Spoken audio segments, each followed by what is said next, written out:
Para saudara terkasih, hari ini gereja Katolik merayakan Epifani. Epifani berasal dari bahasa Yunani yang berarti menampakkan diri. Sebagai umat beriman, kita tahu bahwa Tuhan yang kita imani tidak hanya mencipta, namun juga menyertai dan menyelamatkan kita umatnya. Penyertaan Tuhan kepada manusia nampak dalam berbagai bentuk. Dalam perayaan Epifani ini, kita diajak untuk melihat bahwa selain melalui nabi utusan, Tuhan juga menuntun dan menampakkan diri melalui cara yang lain, yaitu melalui terang bintang.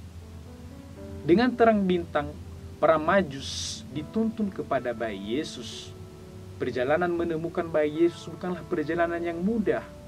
Tentunya, ketiga orang Majus dari timur ini melewati perjalanan yang cukup panjang, penggunungan dan jalan berbatu.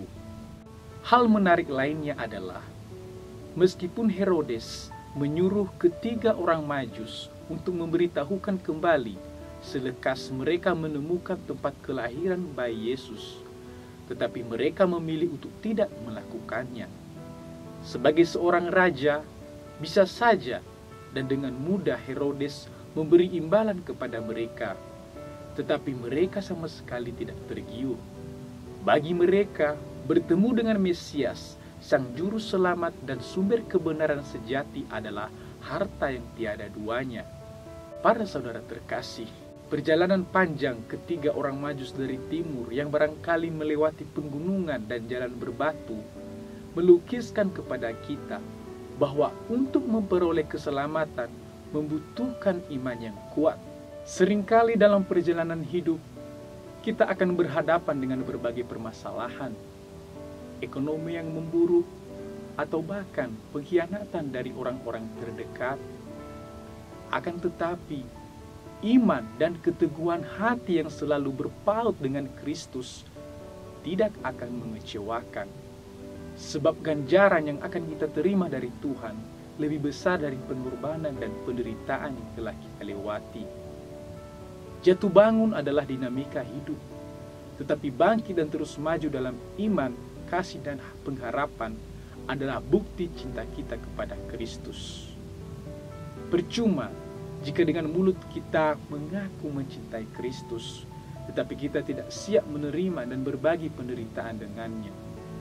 Sebab orang-orang yang siap dituntun oleh bintang kebenaran adalah orang-orang yang siap menghadapi cobaan dan tantangan, seperti yang dialami oleh ketiga orang Majus dari timur.